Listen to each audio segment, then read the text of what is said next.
नमस्कार दोस्तों, आप सभी का स्वागत है आप ही के अपने YouTube चैनल स्ट्रीट स्टडी 247 में। तो दोस्तों, इस वीडियो में हम डिस्कस करने जा रहे हैं टेलीकॉम सेक्टर की मोस्ट इंपॉर्टेंट न्यूज़। तो दोस्तों, जितनी भी टेलीकॉम सेक्टर की न्यूज़ है, एयरटेल, वोडाफोन आइडिया, रिलायंस जियो, बीएसएनएल, आरकॉम, वो सारी हम वन वीडियो में डिस्कस कर लेंगे, जो भी वीकली हमारी टेलीकॉम सेक्टर की मोस्ट इंपॉर्टेंट न्यूज़ है। तो सबसे पहले एयरटेल से बात करते हैं।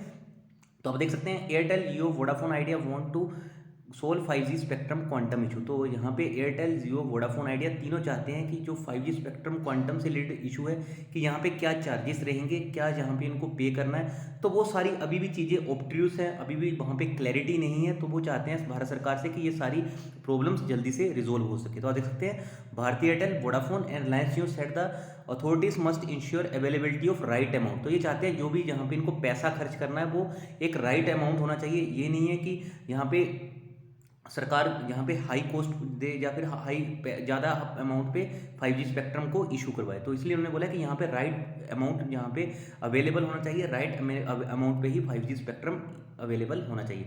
तो देखना होगा आगे कितना अमाउंट इनको पे करना रहेगा 5G स्पेक्ट्रम से रिलेटेड। तो वो सारी चीज़ें हम आने वाले वीडियोस में डिस्कस करते जाएंगे। नेक्स्ट न्यूज़ आप देखते हैं, India having its own 5G standards is an existential threat. तो यहाँ पे आप देख सकते हैं फोटो में, आप देखते हैं भारतीय एयरटेल के मैनेजिंग डायरेक्टर एंड सीईओ है इंडिया एंड साउथ एशिया के लिए, गोपाल बिटल जी है। तो आप देख सकते हैं इन्होंने कहा है कि जो इंडिया के जो 5G स्टैंडर्ड्स हैं वो बेसिकली एग्जिस्टेंस के लिए थ्रेट हैं। आप देख सकते हैं it could lock India out of a global ecosystem and slow down pace of innovation says MD and CEO at India mobile congress. तो रिसेंटली आईएमसी हुई थी, that is India mobile congress. तो उसमें उन्होंने कहा है कि जो अभी भारत के जो इंटरनल 5G स्टैंडर्ड्स हैं वो एग्जिस्टेंशियल थ्रेट है, मतलब कि वो एग्जिस्टिंग नहीं हो सकते हैं और वो ग्लोबल लेवल पे इतनी ज़्यादा एक्सेप्टेबल नहीं है। तो देखना होगा आगे गवर्नमेंट ऑफ इंडिया की तरफ से क्या होता है, यहाँ पे किस हिसाब से यहाँ पे 5G जो स्पेक्ट्रम से रिलेटेड जो स्टैंडर्ड्स है वो इंडियन गवर्नमेंट क्या फॉलो करती है। और आपको पता आत्मनिर्भर भारत के अंडर भी 5G से स्पेक्ट्रम से रिलेटेड जो भी चीज़ें हैं वो भारत सरकार ने बोला कि आप खुद से तैयार कीजिए। तो यहाँ पे ये सारी चीज़ें किस हिसाब से कंपनीज हैंडल करती हैं, किस हिसाब से वो लोड को, जो प्रेशर है उसको काम डाउन करती हैं, वो अभी हमें आगे आने वाले वीडियोस में देखते रहेंगे। नेक्स्ट न्यूज़ है, भारतीय एयरटेल शेयर प्राइस सोर 25% इन लेस देन 2 मंथ्स। तो बेसिकली आपने देखा होगा भारतीय एयरटेल का शेयर प्राइस मुझे रफली याद है 395 के आसपास भी आया था। तो वहाँ पे ऑलरेडी ये बहुत ज़्यादा ओवरसोल्ड हो चुका था। तो अगर आपको अपने फाइनेंशियल एडवाइजर से हेल्प ली होगी तो डेफिनेटली आपने अच्छे यहाँ पे रिटर्न्स देखे होंगे। तो बेसिकली यहाँ पे कंपनी के ARPU बहुत शानदार तरीके से बढ़ रहे हैं। इसी दिशा में हमने देखा कि बहुत से यहाँ पे जो रेटिंग एजेंसीज रहती हैं उन्होंने भी इनकी रेटिंग को अच्छा यहाँ पे इम्प्रूव कर दिया है, जेफरीज ने या फिर सल्सा की बात करूँ सभी ने। तो आप देख सकते हैं मोतीलाल ओसवाल की बात करें तो मोतीलाल ओसवाल जी ने कहा है, जो इनकी जो ब्रोकरेज फर्म है, Airtel's earning outlook study price hike likely soon. तो इन्होंने बोला बेसिकली जो इनके एयरटेल की जो अर्निंग्स है वो बेसिकली स्टेडी दिख रही है, वो कंटिन्यूसली ग्रोइंग है। इसके अलावा प्राइस हाइक अगर हो जाता है तो डेफिनेटली कंपनी को और भी यहाँ पे अर्निंग्स होती हुई देखने को मिल सकती हैं। तो सब्सक्राइबर बेस भी आपको पता कंपनी शानदार तरीके से अपना इंक्रीज कर रही है। नेक्स्ट न्यूज़ देख लेते हैं, Airtel in pole position in race with Jio to grab struggling Vodafone Idea's customer.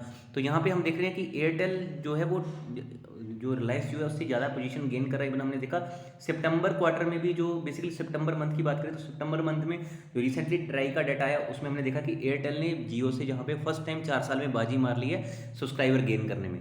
तो यहाँ पे जो लॉस हो रहा है कस्टमर का वो हो रहा है वोडाफोन आइडिया को। तो देखना होगा दोस्तों कितनी जल्दी वोडाफोन आइडिया का 25,000 करोड़ का जो फंड इन्फ्यूजन है वो कितनी जल्दी सक्सेसफुल हो जाता है। क्योंकि जब वो सक्सेसफुल हो जाएगा तो उसके बाद यहाँ पे हमें कुछ पॉजिटिविटी आती हुई वोडाफोन आइडिया में डेफिनेटली देखने को मिल सकती है।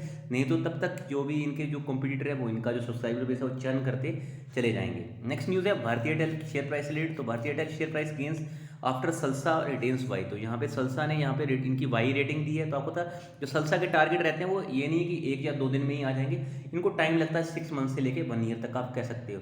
तो सल्सा ने यहाँ पे मेंटेन किया इसकी वही कॉल को विद टारगेट ऑफ ₹715 पर शेयर। तो 715 रुपये का भारतीय एयरटेल का टारगेट प्राइस दिया है। इसके बाद हमने देखा है कि शानदार स्टॉक ऑलरेडी 2 मंथ्स में भी बहुत तरीके से बढ़ चुका है। नेक्स्ट न्यूज़ देख लेते हैं, वोडाफोन आइडिया से रिलेटेड न्यूज़ है, tariff hike likely before March 2021, Vodafone Idea needs 50% hike to cash break even.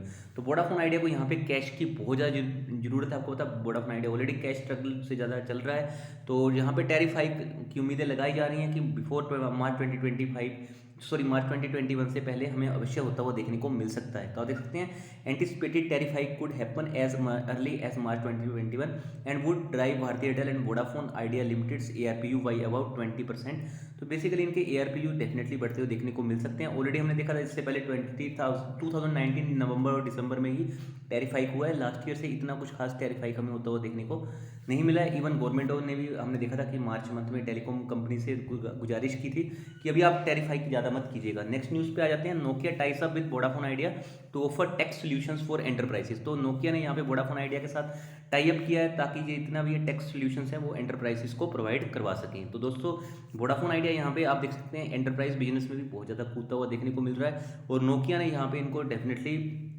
जो इनका टेक्नोलॉजी ड्रिवन प्रोग्राम है उसके अंडर इनको बेसिकली शामिल किया है। नेक्स्ट न्यूज़ पे आ जाते हैं। तो अब नेक्स्ट न्यूज़ देख लेते हैं। Vodafone Idea beats Airtel and Jio to get highest call quality rating in November. तो वोडाफोन आइडिया ने एयरटेल और रिलायंस जियो दोनों को बीट किया। यहाँ पे इनकी जो कॉल क्वालिटी है वो सबसे ज़्यादा है इन नवंबर में ट्राई की बात करें तो।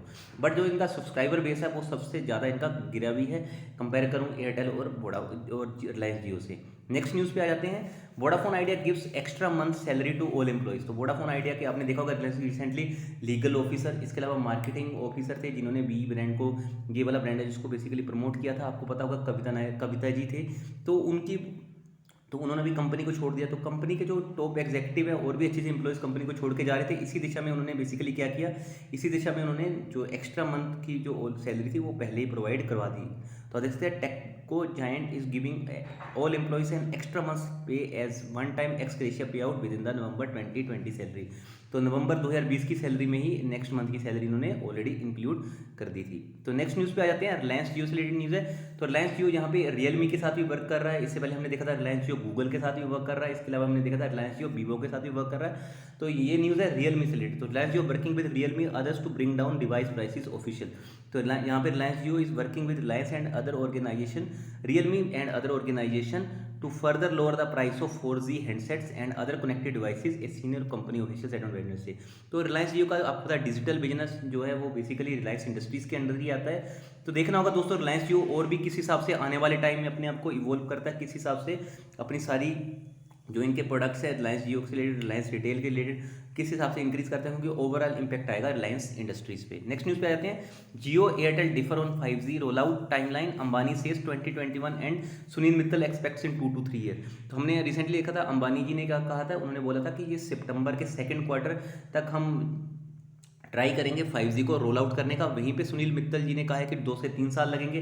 तो देखना होगा कितना एग्जैक्टली टाइम लगता है, क्योंकि दोनों कंपनीज की जो स्टेटमेंट है वो डिफरेंट है। यहाँ पे स्पेक्ट्रम का क्या चार्ज रहेगा, बहुत सारी चीज़ें भी इन कंपनीज को बेसिकली देखनी है। नेक्स्ट न्यूज़ पे आते हैं। BSNL से न्यूज़ है। Government extends BSNL unified licence for 20 years to offer services in Delhi Mumbai. तो BSNL के लिए जब हम कह सकते हैं पॉजिटिव न्यूज़ है, तो गवर्नमेंट ने यहाँ पे एक्सटेंड कर दी है BSNL की unified services in Delhi and Mumbai. तो आप देख सकते हैं DoT has extended a unified licence that is UL for the next 20 years to state run BSNL and has allowed to offer services in Delhi and Mumbai metropolitan areas. आप देख सकते हैं ये साफ न्यूज़। नेक्स्ट न्यूज़ पे आ जाते हैं। BSNL starts satellite based internet of things device service. तो BSNL यहाँ पे IoT that is internet of things based service भी स्टार्ट कर रहा है, जो डेफिनेटली BSNL को लॉन्ग रन में और भी ज़्यादा इंप्रूवमेंट करती हुई, कस्टमर बेस एक्वायर करती हुई देखने को मिल सकती है। नेक्स्ट न्यूज़ है। BSNL will not survive another year without 4G spectrum. तो यहाँ पे 4G स्पेक्ट्रम से रिलेटेड बातें हो रही हैं। ऑलरेडी हमने देखा था BSNL ने वोडाफोन आइडिया के साथ भी पार्टनरशिप की थी। तो BSNL को अगर जो इनकी यूनियंस होती हैं जो भी कंपनी की, तो उन्होंने बोला कि यहाँ पे जल्दी से इनको 4G स्पेक्ट्रम का प्रॉपर एलोकेशन प्रोवाइड कर देना चाहिए, अदरवाइज BSNL का सर्वाइवल थोड़ा सा यहाँ पे डिफिकल्ट हो सकता है। तो देखना होगा कि गवर्नमेंट किस हिसाब से इनके सर्वाइवर के लिए प्लान्स लेके आती है।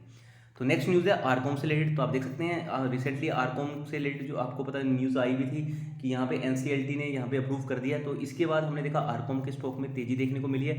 बट मैं अभी यही कहना चाहता हूँ, रिलायंस कम्युनिकेशन का स्टॉक अगर आपने ऑल टाइम का चार्ट पैटर्न देखा होगा तो आपने देखा होगा कितने हाई लेवल से गिर के 2-3 रुपये पे आ चुका है। पेनी स्टॉक है, बिल्कुल भी यहाँ पे इन्वेस्टमेंट करने के लिए मत जाइएगा।